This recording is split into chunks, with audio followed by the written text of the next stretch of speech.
Doctor قبلہ Ayaz, chairman اسلامی نظریاتی کونسل۔ ڈاکٹر صاحب، آپ نے فورن کا بھی آپ بتا رہے تھے، مختلف کانفرنسز میں بھی وزٹ کیے، جی برما بھی آپ گئے، آپ کے ریسرچ پیپرز بھی ہیں، آپ کا تعلق تحقیق سے ہے۔ یہ بتائیے کہ پاکستان میں یہ جو یونٹی ہے، نیشن ہوڈ کا کانسیپٹ ہے، برادرہڈ کا، اس کو ہم کیسے پروموٹ کر سکتے ہیں؟ وہ کیا انیشیٹو لیں؟ یوتھ امپاورمنٹ ہو، ویمن امپاورمنٹ ہو، کہ پورا ملک ڈائیورسٹی میں تو ہو لیکن انکلوسیو بھی بن جائے۔ بالکل جی، یہ پہلے بھی آپ کا سوال اس قسم کا آیا تھا۔ میری جو کچھ گزارشات ہیں اس میں یہی ہے کہ پاکستان، حقیقت یہ ہے کہ یہ اللہ تعالیٰ نے ہمیں ایک نادر قطع زمین، ایک ملک دیا ہے، اور یہ ملک ایسا ملک ہے کہ اس کی اساس جو ہے وہ اس بات پر ہے کہ ہمارے آباء و اجداد نے، ہمارے جو پاکستان کی تحریک کے قائدین تھے، انہوں نے یہی نعرہ دیا تھا کہ ہمیں ایک ایسا خطہ زمین ملے کہ جس میں اسلامی قانون ہو اور اسلامی معاشرت ہو۔ تو اس وقت بھی آپ کو پتہ ہے کہ جید علماء کرام تھے کہ جو اس تصور سے اتفاق نہیں کرتے تھے۔ ان کا خیال یہ تھا کہ ہمیں ایک وسیع تر ہندوستان میں زندگی بسر کرنی چاہیے، اور مسلمانوں کے لیے ایک بہتر ماحول اور بہتر نمائندگی کی کوشش کرنی چاہیے، لیکن مسلمانوں کی اکثریت نے فیصلہ جو تھا وہ پاکستان کے حق میں دیا۔ اب اگر وہی جو آپ نے میثاق مدینہ کا ذکر کیا،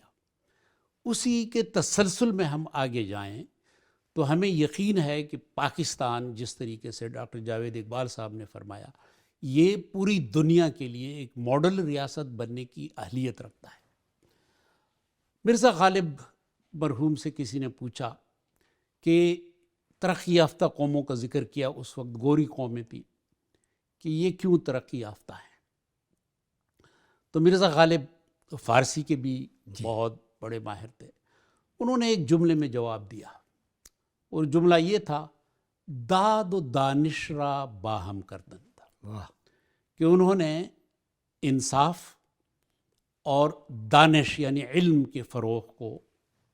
عملی بنایا، اس کو یکجا کر دیا۔ ہمارے ہاں بھی یہی ہے، اور مدینہ اول رسول اکرم صلی اللہ علیہ وسلم میں بھی اگر آپ دیکھیں تو وہ معاشرہ جو تھا اس میں داد اور دانش، پہلے نظام بے انصافیوں پہ تھا، جو حکمران قیصر و کسریٰ کی مرضی ہوتی تھی وہی قانون ہوتا تھا۔ رسول اکرم صلی اللہ علیہ وسلم نے قانون کو اور انصاف کو ایک ادارے کی شکل دی، خود اپنے آپ کو بھی قانون کے سامنے رکھا، اور دانش آپ دیکھیں کہ علم کے اوپر پابندیاں تھیں۔ ہندوازم میں برہمن کا تصور، رن اوستا کا تصور، استاد اوستا خاص لوگ، اسی طریقے سے احبار و رہبان کا قرآن پاک میں ذکر ہے، لیکن یہاں پہ آپ صفہ دیکھیں کہ ہر بندہ جو ہے ارقم، دار ارقم دیکھیں تو داد اور دانش،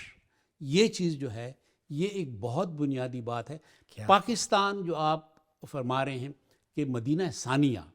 اس کے میں بھی ہم نے داد اور دانش کو یقینی بنانا ہے۔ علم کے بے انتہا ہمارے پاس امکانات ہیں الحمدللہ۔ اللہ تعالیٰ نے جو ہمیں نوجوان نسل دی ہے، اگر ہم ان کو دانش سے منور کر دیں، ان کو ہم دانش دیں، اور جس طرح پہلے جواب میں میں نے گزارش کی کہ جو ہمارے پاس سکل ہے، جو ہنر ہے، جو مہارت ہے، یہ دنیا میں آپ کو بتاؤں کہ کسی کے پاس نہیں۔ اللہ تعالیٰ نے ایسا تخلیقی ذہن دیا ہے، یہ چیزیں اگر ہم کریں تو مثلا میں آپ کو ایک مثال دوں، خیبر پختونخوا۔ اب خیبر پختونخوا کو آپ دیکھیں، خیبر پختونخوا کے لوگ جو ہیں وہاں سے تقریباً 3-4 ہزار گاڑیاں، بڑی گاڑیاں یہ پورے ملک کے لیے نکلتی ہیں۔ اب وہ کراچی تک اور لاہور تک، اسلام آباد کے اندر، جب آپ کی مہارت اور آپ کے جو مفادات ہیں وہ جڑ جائیں آپس میں، تو پھر ضرورت نہیں پڑے گی کہ ہم پھر اپنے مغربی جانب دیکھیں یا مشرقی جانب دیکھیں، پھر ہم نے ملک کے اندر ظاہر ہے کہ اپنی صلاحیتوں کو بروئے کار لانا ہے، اور اس قدر بڑی استعداد اور صلاحیت ہے کہ میں آپ کو بتاؤں کہ دنیا کا کوئی ملک ہمارا مقابلہ نہیں